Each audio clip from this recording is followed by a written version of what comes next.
Mine is a story of craving, an unreliable account of lusts and troubles that began somehow in 1956 on the day our first television was delivered.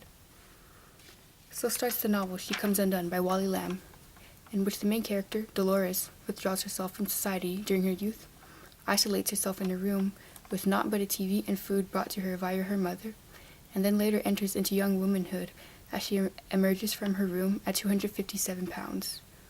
On her own, Dolores must learn to cope physically, socially, and psychologically in order to piece her life back together, and to do that, she must enter into the real world and leave the confines that were her room filled by soap operas and Twinkies. Since I was an 8th grader, I've had a phobia of watching TV and pass up the opportunity to watch TV as long as I can find something else to do. But it was just last summer, after reading Wally Lamb's She's Come Undone, that I finally understood the possibility of a life ruined by the doings of television.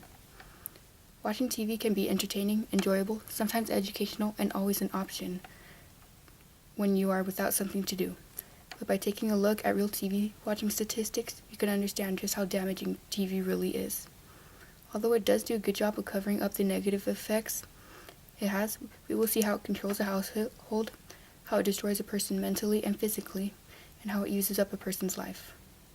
Understanding how TV may not be the healthiest thing in your life starts with knowing how it controls a household. First off, even though you might not notice to begin with, your daily schedule is corrupted by TV. According to New York Daily News, the average person in the U.S. spends 34 hours a week watching TV. That totals up to 170 hours per month and 2,040 hours per year, meaning that out of the 12 months that make a year, 2 months, 3 weeks, 2 days, and 4 hours are spent watching TV.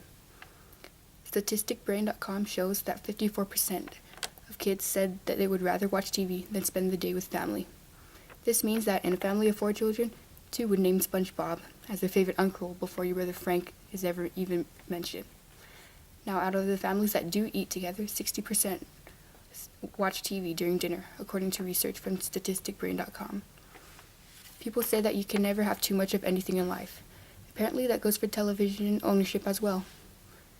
CSUN.edu says that the number of TVs owned per household in the U.S. is 2 to 3. Nielsen.com says that an average in the U.S., in a household of 4 rooms, 3 out of those 4 have a TV.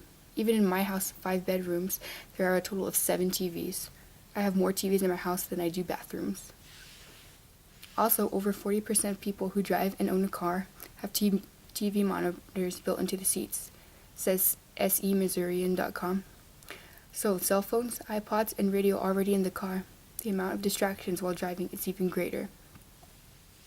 Now that we've seen that TV does more to run a household than we anticipate ourselves, let's take a look at how it destroys a person both mentally and physically. We all know, or at least have some idea, of what causes mental and physical damage. But did you know that television is one of those causes? Mental damage, for example, the length of a person's attention span and memory are greatly affected. In an infographic that can be found on socialtimes.com, the average attention span has decreased from 12 minutes to 5 minutes over the last 10 years.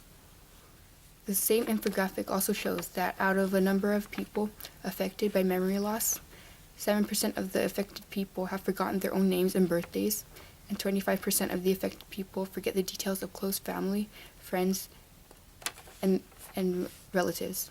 2 years ago, I was part of the 7% statistic when I forgot my 16th birthday and just barely remembered at 3:45 p.m. The most unfortunate thing that television does to cause physical damage is probably weight gain.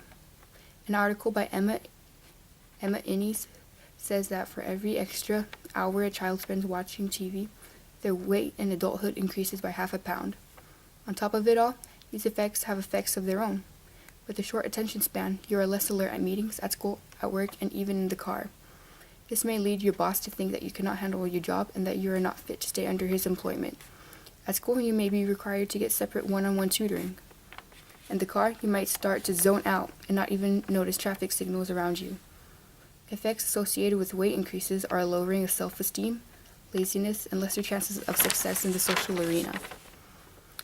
So far we've examined TV effects on a house setting and the length of mental and physical damage associated with watching TV. Let's end our look at the negativity of TV by learning about how much time in our life is spent in front of the TV screen and other more productive things that could have been accomplished that take that same amount of time. First, understanding the extensive damage of TV requires us to know what could have been done in all the time spent watching it. According to statisticbrain.com, the average person in the world with the average lifespan spends 9 to 12 years of their life watching TV. It was that piece of data in the 8th grade that made me realize that in the amount of time spent watching TV, people could have instead been doing their last year of mandatory labor before retiring, getting their second promotion in the armed forces, beginning med school or law school, taking their 7th world tour, or falling in love for the 5th time. In conclusion, I hope that you've learned a few things about the negative effects of watching TV on a person. We found that people worldwide do unknowingly incorporate TV into every aspect of their lives. We learned that TV can cause mental and physical damage, which both in turn have their own effects that intensify the damage already being done. And we learned that a good chunk of our life that is spent watching TV can be used to accomplish greater things. Just remember that TV does more harm than it does good, and that reducing the amount of TV time can only help you. My name is Alea Rivera. The topic for my speech this week was TV viewing and how it should be decreased. And I hope this speech persuaded you to consider how many of the 9 TV viewing years you've completed and to decide how you are going to spend the rest of the 9 years, hopefully being productive. Thank you for watching.